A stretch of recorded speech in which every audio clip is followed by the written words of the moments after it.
오늘 말씀을 시작하기 전에 우리 성도님들에게 질문 한 가지를 드리고 싶습니다. 혹시 성도님들은 장 보시는 것을 좋아하시나요? 네, 마트에 가서 장을 보고 또 이것저것 구경하는 걸 좋아하시나요? 네, 저는 참 장 보는 것을 좋아하는데요. 신성교회 와서 좋은 점이 있습니다. 바로 저희 집 바로 앞에 MS 마트가 있어요. 춘천하면 MS 마트라고 이야기 하시더라고요. 그래서 가보니까 정말로 질도 좋고 또 가격도요 꽤 저렴합니다. 그래서 장 보는 걸 참 즐겁게 하고 있는데요. 제가 그렇게 장을 자주 보다가 생긴 에피소드가 하나 있습니다. 혹시 우리 성도님들께서는 장을 보실 때, 결제하실 때 어떤 걸 가지고 결제하시나요? 현금으로 하시나요? 카드로 하시나요? 아니면 요즘엔 또 핸드폰으로 할 수도 있는데요. 저는 보시다시피 어려서 핸드폰으로 모든 걸 다 결제합니다.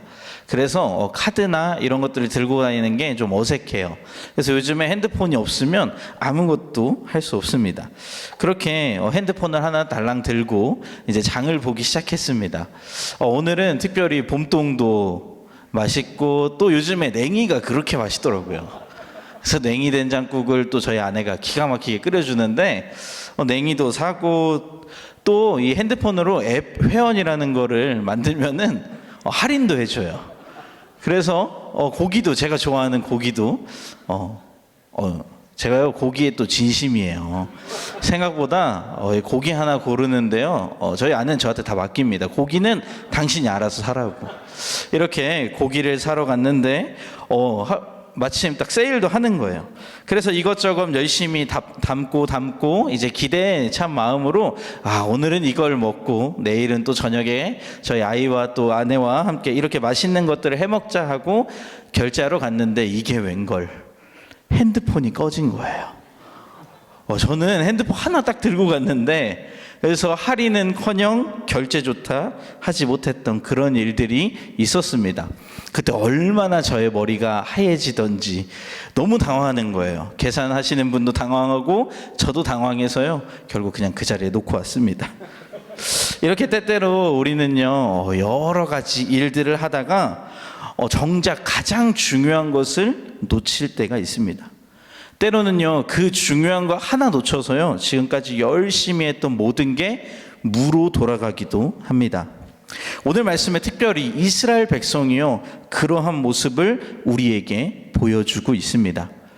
오늘 우리가 읽은 호세아서는요 구약 성경 중에도요 가장 처절하고 아름다운 사랑의 이야기를 다루고 있습니다. 특별히 호세아가 활동하던 여로보암 2세 시대 때는요 그 나라가요 아주 강성한 나라였습니다. 북이스라엘은 겉으로 보기에요 다윗과 또 솔로몬의 때에 비교할 만큼 황금의 시대를 살아가고 있었습니다. 그들의 영토는 확장되어 있었고요 그들의 경제는요 아주 풍족했습니다. 그리고 사람들은요 부족함이 하나도 없는 것들을 누리며 누림의 시대를 살았다라고 해도 과언이 아닙니다. 그런데요 성경은요 그 시대를 영광과 은혜의 시대라고 평가하지는 않더라고요. 오늘 특별히 우리가 읽었던 이 말씀들을 보시면 잘 아시겠지만 성경은요 그 시대를요 심판과 멸망받을 시대다라고 이야기합니다. 그들은 풍요로움을 통해 여러 가지들을 누렸습니다. 그런데요 그것들로 인해서 중요한 것들을 놓쳐버렸어요. 무엇을 놓쳤느냐? 먼저는 감사를 잃어버렸습니다. 그들의 노력과 그들이 흘린 땀으로 인해서 열군 그런 여러 가지 결과들을 통해서 그들은 풍족함을 누리며 그것을 허락해 주신 공급자가 누구신지를 잊어버렸습니다. 그래서 하나님에 대한 감사가 없어졌어요. 또 그들은요 사람에 대한 가치도 잊어버렸습니다. 그 시대가 너무 풍족하다 보니까요 모두가 풍족하지 않아요. 빈부격차가 당연히 생기고요 그 가운데 노예의 제도와 그러한 것들이 성행함으로 사람이 그저 도구에 불과한 존재가 되어버렸습니다. 또한 그들은 여기까지 인도하신 하나님의 그 귀한 은혜를 다 잊어버렸다는 거예요. 그러면서 하나님께서는 그 시대를 가지고 영광과 은혜의 시대라 표현하지 않으시며 심판과 멸망받을 시대다라고 평가하십니다. 그런데요, 이 이야기가요, 남 이야기 같지 않은 거예요. 마치 우리가 살고 있는 지금의 이 시대와 너무나도 닮아 있음을 보았습니다. 특히요, 저는 아동부 사역을 지금 하고 있고, 또 이제 전에 교회에서도요, 중등부 사역을 하였는데요, 아이들에게 무언가 선물 하나 주려면요, 엄청나게 고민합니다. 아이들이 이걸 줬을 때 감사할까? 아이들에게 이것들을 시상품으로 줬을 때 좋아할까? 이런 것들을 가지고 선생님이랑 엄청 고민해요. 그리고 아이들에게 힘겹게 우리는 노력해서 주었지만 아이들에게는 그것이 때로는 가치 없는 선물이 되기도 합니다. 이것은 아이들의 문제가 아니라 우리가 살고 있는 이 시대가 너무 풍족하다는 거예요. 그리고 이것 때문에 우리는 너무 많은 것을 받았고 누리며 그것들을 가지고 살아가기 때문에 감사함을 잘 느끼지 못할 때가 있다는 겁니다. 또한 오늘을 살아가는 우리는 어떠하십니까? 우리 역시요, 더 많은 걸 누리려고 치열하게 달려가고 계시지는 않으신가요? 그런데 혹시 그 누림 때문에 하나님의 존재를 우리가 때때로 잊어버리시지는 않으신가요? 우리가 너무나도 가진 게 많고 하나님 주신 은혜가 풍족함으로 인해 오히려 하나님께 감사하는 것이 아니라 이러한 영적인 감각들이 자연스럽게 마비되고 계시지는 않으십니까? 그러한 시대를 살아가는 우리에게 특별히 오늘 주님께서 이 말씀을 함께 나누게 하셨습니다. 이 말씀을 통해 우리의 인생에요, 절대 흔들려서는 안 된 가장 중요한 가치를 발견하시는 시간 되기를 소망합니다. 그것들을 발견하고 우리가 소유하여 지키며 그것들을 누리는 은혜가 오늘 저와 여러분에게 있기를 간절히 소망합니다. 그렇다면 이스라엘 백성들이 놓쳤던 것이 무엇일까요? 이스라엘 백성들은 바로 하나님에 대한 올바른 지식을 잊어버렸습니다. 호세아 시대의 심판과 멸망으로 가는 시대라 평가하시는 하나님께서 호세아서 4장 6절에 통곡이 섞인 그 선언을 통해 그 이유를 분명히 밝히십니다. 우리 호세아서 4장 6절을 함께 읽겠습니다. 시작. 내 백성이 지식이 없으므로 망하는도다. 내가 지식을 버렸으니 나도 너를 버려 내 제사장이 되지 못하게 할 것이요 내가 내 하나님의 율법을 잊었으니 나도 내 자녀들을 잊어버리리라. 아멘. 하나님께서 백성이 지식이 없음으로 망한다고 이야기하십니다. 여기서 지식의 대상은 누구일까요? 당연히 하나님이십니다. 하나님에 대한 지식이 없음으로 그들이 풍족해 보이나 멸망으로 가고 있다고 말씀하십니다. 그렇다면 이 시대의 이스라엘 백성들은 하나님을 완전히 잊어버린 걸까요? 하나님께 제사도 안 드리고 하나님이란 존재 자체를 까먹은 걸까요? 그렇지는 않을 겁니다. 이스라엘 백성들이 어떻게 하나님을 대하였는지는 호세아 6장 6절을 통해 간접적으로 알 수 있는데요. 제가 읽겠습니다. 나는 인애를 원하고 제사를 원하지 아니하며 번제보다 하나님을 아는 것을 원하노라. 아멘. 하나님께서는요, 그들에게 말씀하시는 거예요. 너희의 제사를 원하는 것이 아니라 너의 번제를 원하는 것이 아니다. 이 말씀 안에는요, 어떠한 의미가 있냐면 그들이 하나님을 제사하긴 했다는 거예요. 하나님께서 그들에게 번제를 드리지 않은 것이 아니라 드렸다는 겁니다. 실제로요, 이것은 그들이 정말로 오히려 이스라엘 백성들이 하나님 앞에 더 열심으로 제사했다는 것을 성경을 통해서 알 수 있습니다. 그들은 종교적인 열심을 주님께 드렸습니다. 제사도 드렸고요, 절기도 지켰습니다. 자신들이 그리고 자신들은요, 선택받은 하나님의 민족이라는 자부심이 아주 강했어요. 자기들은 선민의식이라고 우리가 많이 들었는데요, 하나님이 선택하신 민족이다, 이런 자부심이요, 아주 강한 거예요. 그렇게 그들은 우리는 결코 망하지 않을 것이라는 견고한 의식화된 종교관에 빠져 있었습니다. 그런데 그러한 그들을 보며 하나님은요, 나는 너희를 모른다라고 평가하신다는 거예요.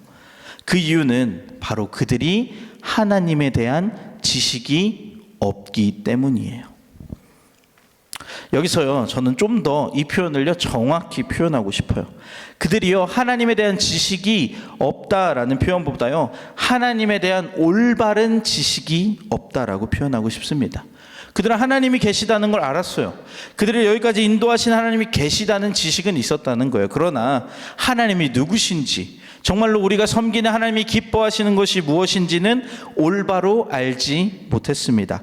그 결과 어떻게 되냐면요, 그들의 신앙은 한순간에 내 입맛에 맞는 종교로 전락해버린 거예요. 개그우먼 조혜련 집사님이 이제 몇 년이 됐는데 이 크리스천으로 개종했다라는 이야기를 참 많이 들었는데요. 그분이 한 이야기 중에 저의 뇌리에 아직도 기억에 남는 것이 있습니다. 바로 이것인데요. 성경을 읽지 않으면 내가 믿고 싶은 하나님을 믿게 된다라는 표현을 한 적이 있어요. 이분의 말이 진리는 아니지만 이 말은요, 옳은 말이라고 저는 생각합니다. 하나님께서 정말로 하나님을 아는 우리 또한 마찬가지예요. 하나님에 대한 정말로 성경이 아니라 정확한 기준이 없으면요, 내가 믿고 싶은 하나님을 믿게 된다는 거예요. 우리가 하나님을 아는 올바른 지식에서 멀어지면 성경 속에서 말씀하시는 진짜 하나님이 아니라 내 소원을 그냥 들어주고 내 잘못은 무조건 정당화시켜주고 하나님 무조건 용서해 주시는 내가 만든 우상을 하나님이라고 부를 수 있다는 거예요. 그리고 그것은요, 오늘 성경은 바로 멸망의 시작이라고 이야기합니다. 우리 또한 하나님을 내가 믿고 싶은 느낌대로 믿으면 안 된다는 것을 기억하시기를 소망합니다. 우리가 때로는 하나님께 기도합니다. 하나님께 막 응답을 받았다고 이야기합니다. 하나님 이런 분인 것 같아 라고 이야기합니다. 그런데요, 우리는 한 번 더 체크할 필요가 있어요. 무엇을 통해서? 바로 성경을 통해서요.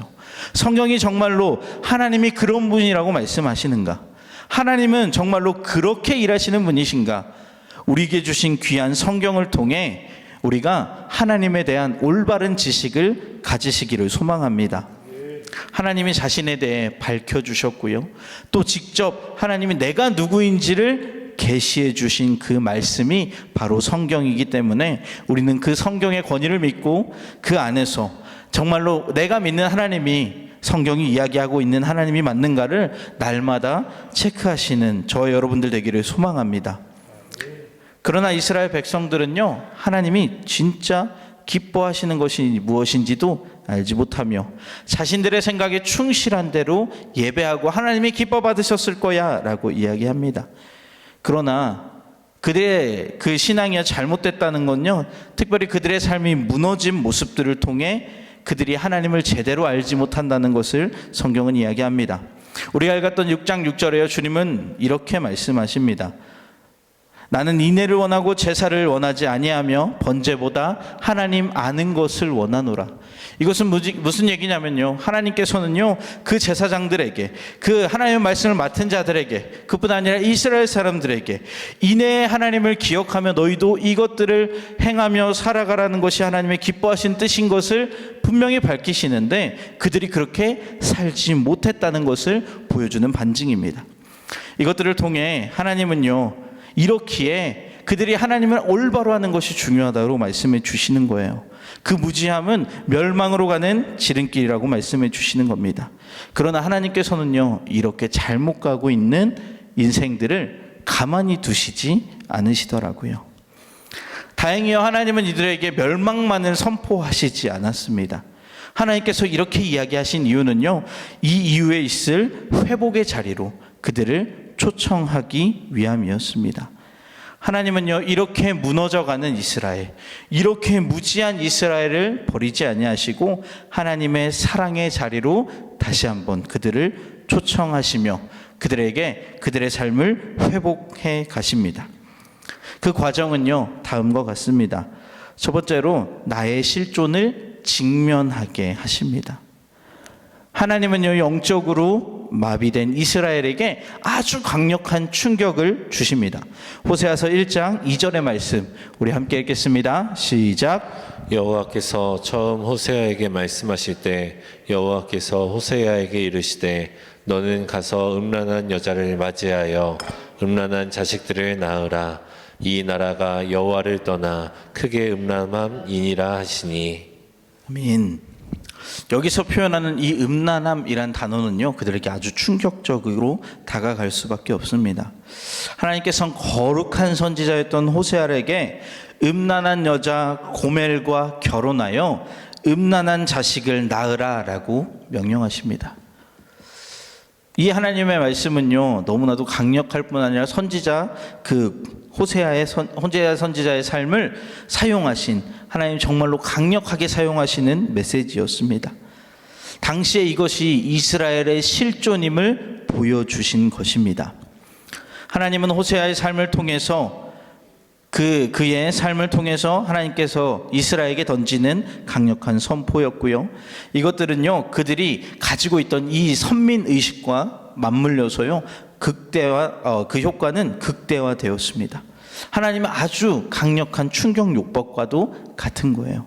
왜냐하면 그들은요, 아까 처음에 이야기했듯이 자신들에게 아주 강한 프라이드가 있었거든요. 우리는 하나님이 선택한 자들이야. 우리는 하나님의 거룩한 백성들이야 라는 프라이드를 갖고 있었는데, 하나님은 그들에게 너희는 음란한 자들이다 라고 호세아 선지자를 통해 말씀해 주셨습니다. 그들은요, 잘 먹고 잘 사는 그 풍요함을 누리며 여전히 그 선민의식에 빠져 있었을지도 모르겠습니다. 그러나 하나님은 그들에게 호세아 선지자의 삶을 통해 그들이 어떠한 생각을 갖고 있든 그들의 생각을 철저히 무너뜨리고 계십니다. 그리고 오늘 그들의 본 모습을요, 아주 적나라하게 밝히시는 거예요.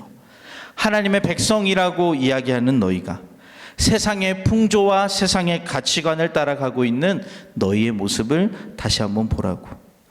또한 우리의 신랑 되시는 하나님이 아니라, 그 주님이 아니라 세상이 섬기는 바알이라는 우상을 너의 배우자로 삼고 있는, 우리의 신랑 되신 주님을 떠나 그와 음행하고 있는 너희의 우상 숭배를 지적하시는 거예요. 그러면서 그들의 실태를 낱낱이 보여주십니다. 그러나 여러분, 이것은 비단 그들의 모습은 뿐만은 아닐 것입니다. 이 명령은요, 우리에게도 동일한 질문을 던져줄 수 있다고 생각합니다. 너희는 너희가 꽤 괜찮은 그리스도인이라고 생각하고 있는가? 그러나 때때로 호세아를 버리고 도망갔던 고멜과 같이, 하나님을 떠나 바알을 섬기던 그들과 같이 너희가 살아가는 그 삶 동안에 하나님이 아닌 다른 신을 섬기고 있지는 않은지 우리에게 우리의 삶을 점검하라 말씀하십니다. 그런데요, 저는 이 말씀을 묵상하면서요, 우리가 놓치지 말아야 될 키워드가 하나 있다고 생각했어요. 그것은 바로 이것입니다. 요한일서 4장 16절의 말씀, 상반절 말씀인데요, 함께 읽겠습니다. 시작. 하나님이 우리를 사랑하시는 사랑을 우리가 알고 믿었노니 하나님은 사랑이시라. 아멘. 이 말씀은요, 우리가 성경을 읽을 때 절대 빼먹어서는 안 되는 관점입니다. 하나님은요, 사랑이십니다. 믿으십니까? 우리 하나님은요, 사랑이세요. 하나님의 이 말씀을 읽을 때요, 하나님이 우리를 사랑하신다는 사실을 빼고 성경을 읽으면요, 성경은요, 그저 우리를 정죄하는 책이 됩니다. 때로는요, 성경이 이해가 하나도 안 되는 책이 되는 거예요. 그러나 그 안에 우리는 반드시 하나님의 사랑이 담겨 있다는 사실을 기억하시며 읽어야 됩니다. 그래서 하나님께서는 이 사랑의 마음으로 우리의 추하고 하찮은 실존을 직면하게 하시는 거예요. 이것은 우리를 정죄하기 위함이 아니라는 것입니다. 그것은 우리를 살리시고자 하는 하나님의 마음이 거기에도 담겨 있다는 거예요. 사랑을 빼고 읽으면 하나님의 말씀을 제대로 읽을 수가 없습니다. 그저 무섭게 심판하시는 하나님, 죄를 지으면 그냥 멸절하시는 하나님, 그런 이야기를 하시는 분들이 많이 있더라고요. 구약의 이야기를 읽으면 하나님 너무 무섭다는 거예요. 근데 거기서 끝난다는 거예요. 그냥 하나님 무섭기만 한 사람, 하나님이 되시는 거예요. 그러나 그 안에요 담긴 것이 하나님의 사랑의 마음이라는 것을 우리는 꼭 기억하고 읽으셔야 합니다. 그것은 하나님이 그들을 치시는 이야기가 아니라 그러한 인생들을 다시 살리시고자 하는 하나님의 사랑의 메시지가 담겨 있다는 거예요. 그래서 이렇게 사랑이라는 안경을 끼고 성경을 보면 답이 보이기 시작합니다. 하나님께서요 그들에게 왜 이렇게 이야기하셨을까요? 왜 이렇게 강력하게 이야기하셨을까요? 너희는 음녀다, 너희는 음란한 세대다 라고 하신 이유는 그 자리에서 나오라는 거예요. 더럽고 추한 너의 모습을 보게 하시는 하나님의 마음 안에는 지금 네가 어느 상태에 있는지 바로 보라고 하나님 말씀하시는 거예요. 그리고 이 모습을 발견해야 되는 이유는요, 이 모습을 발견해야 비로소 우리가 하나님이 필요한 존재이구나를 깨닫기 때문입니다. 우리 6장 1절의 말씀도 다시 한번 읽어보도록 하겠습니다. 시작. 오라 우리가 여호와께로 돌아가자. 여호와께서 우리를 찢으셨으나 도로 낫게 하실 것이요 우리를 치셨으나 싸매어 주실 것임이라. 여기서 특별히 돌아가자라는 단어가 나오는데요, 돌아가다는 것은 무슨 뜻일까요? 돌아갈 자리가 있다는 거예요. 돌아가다는 것은요 우리에게 회복해야 될 모습이 있다는 거예요. 우리에게 원래 상태가 있다는 거예요. 우리가 돌아가야 될 아름다운 회복의 자리가 분명히 있다는 겁니다. 그래서 하나님께서 지금 그 자리가 너의 자리가 아님을 분명하게 보여주시는 거예요. 그래서 이것을 알기 위해서 지금 잘못 가고 있는 우리의 실존을 주님께서 적나라하게 드러내시는 겁니다. 그렇게 우리 모두는 믿음을 가지기 전에요 하나님 앞에 이러한 모습들을 한번 경험한 적이 있으실 거예요. 이것을 저는 찢김이라고 표현해 보았습니다. 우리는요 믿음을 가지기 전, 돌아가기 이전에요 먼저 이러한 찢김을 경험했어요. 이것은요 외부에서 나를 공격해서 오는 것이 아니라 내면의 나의 추함을 발견하고 나의 죄인됨을 발견했을 때 내 마음이 미어지고 갈갈이 찢어지며 아파했던 그 내면의 찢김을 이야기하는 겁니다. 그리고 우리는 그것을 통해 주님 앞에 회개했습니다. 우리가 예수님을 믿을 때 가장 먼저 이것들을 경험합니다. 하나님께서 먼저 우리에게 믿음이라는 것을 선물로 주시기 이전에 성령을 통하여 나의 죄인된 실존을 보게 하세요. 그리고 이것들은요 너무나도 아픕니다.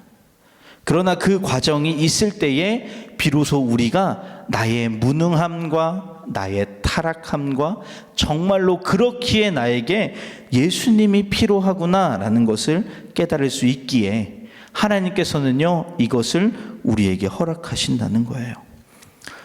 우리 웨슬리 목사님은요 특별히 이것을요 회개의 은혜라 표현하였습니다.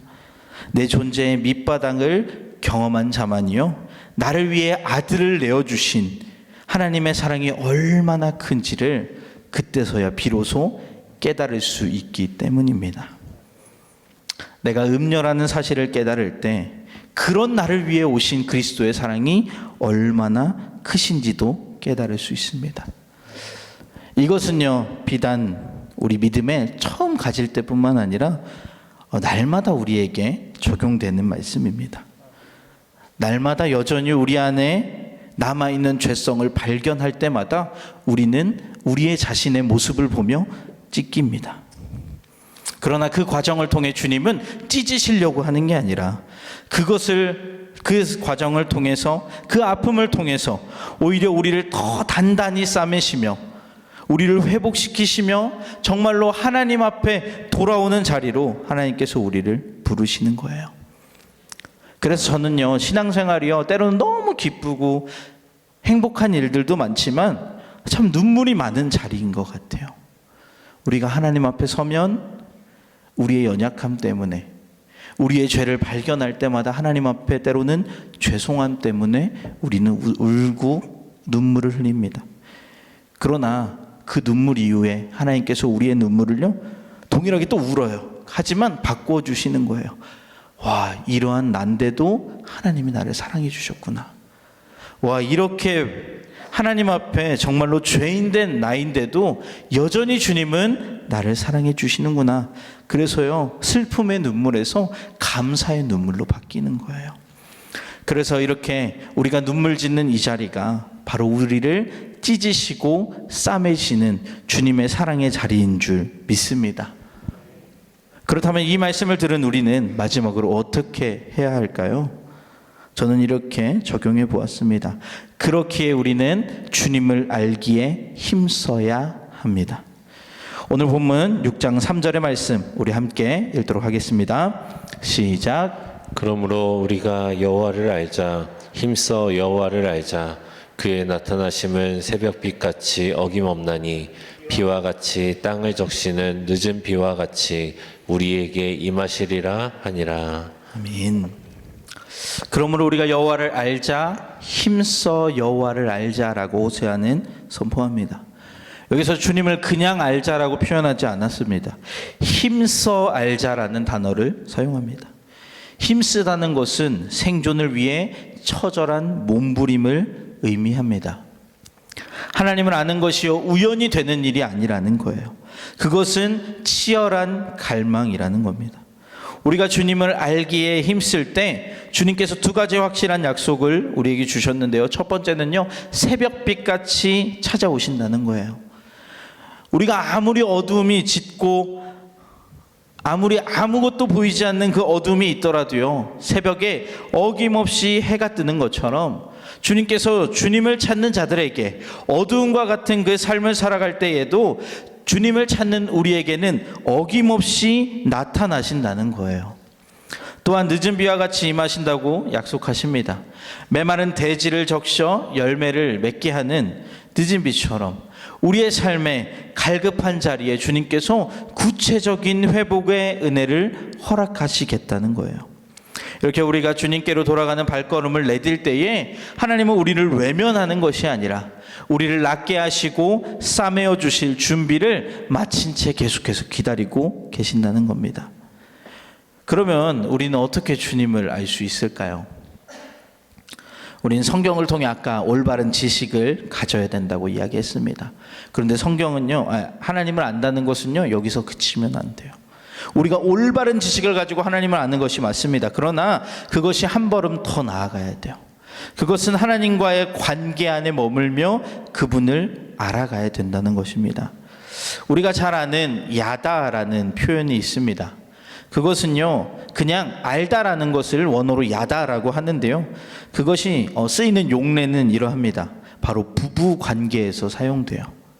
그러니까 그냥 제가 그 사람의 이름을 알아요, 제가 어떤 전사임 알아요, 이렇게 얘기하는 것이 아니라 부부가 한 몸을 이루어 계속해서 알아가고 그들을 깊게 알듯이, 그리고 계속해서 인격적인 관계를 통해 알아가듯이 하나님과 우리와의 관계도 안다는 것은요, 지식적인 암, 하나님의 이름을 암, 이것이 아니라 정말로 나의 인격적으로 그분을 안다는 거예요.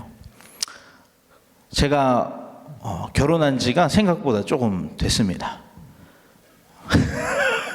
네. 저희 아이가 벌써 지금 만 3세고요.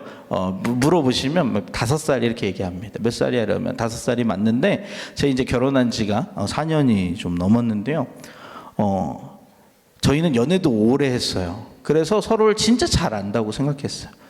그런데 결혼을 하니까 완전 다른 세상이 펼쳐지는 거예요. 오래 만났다고 다 알지 못하더라고요.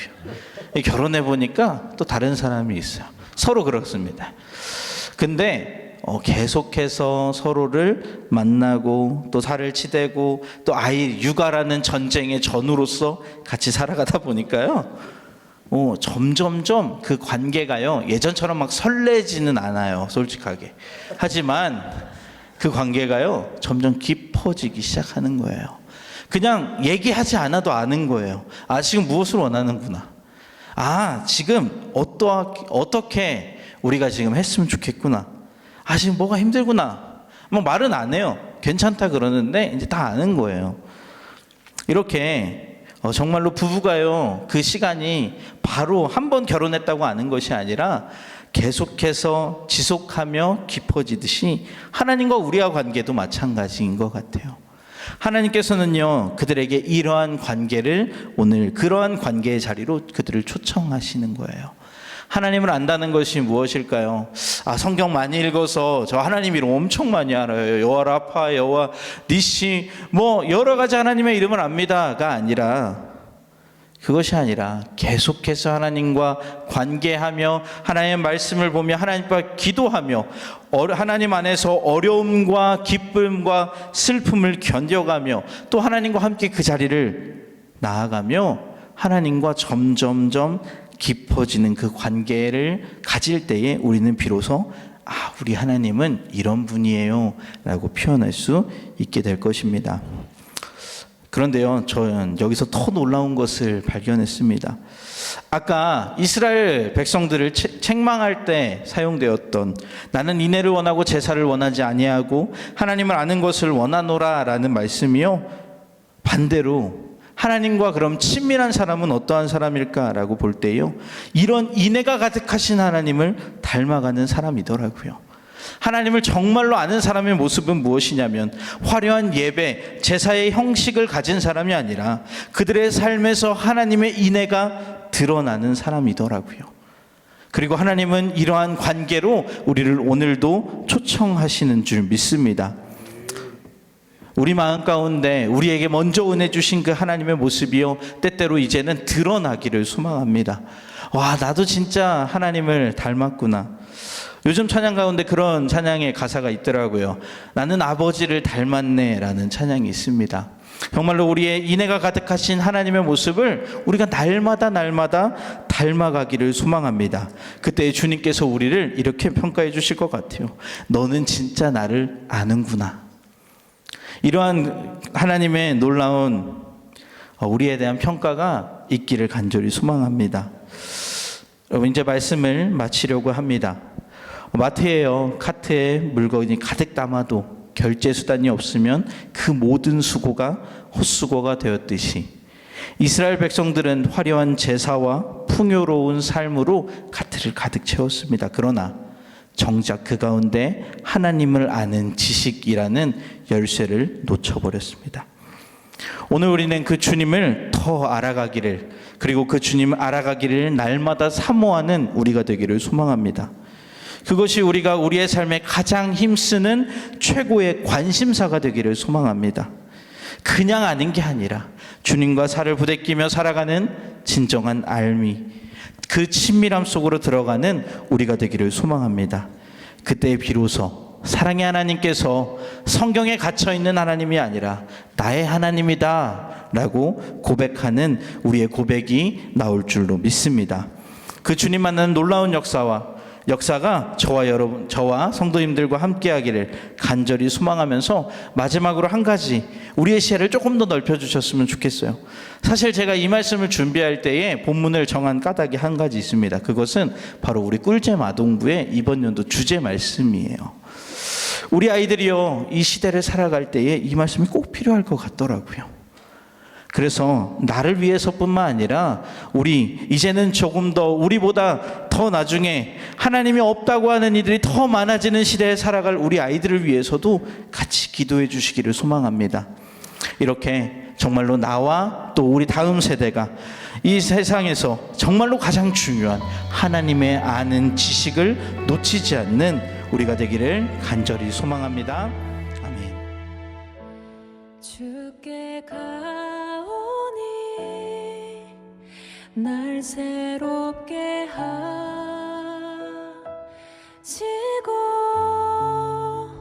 주의 은혜를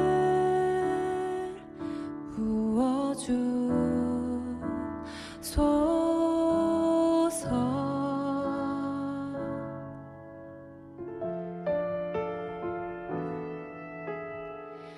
내 안에 발견한 나의 연약함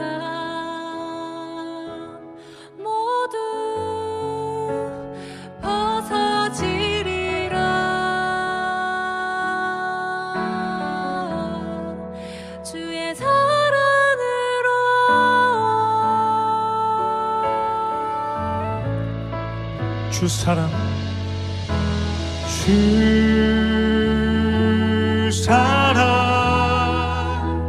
나를 붙드시고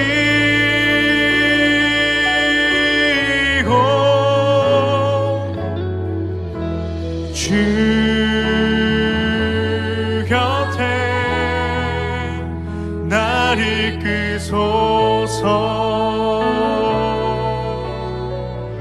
독수리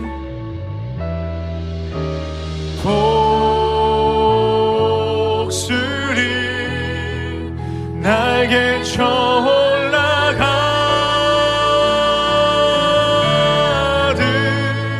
나 주님과 함께 일어나 걸으리 주의 사랑 안에.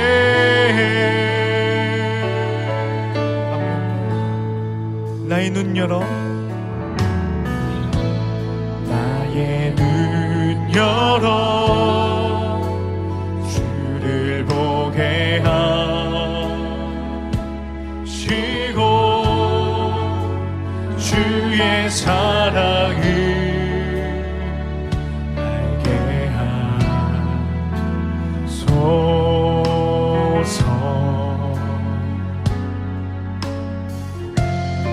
매일 나의 삶에 매일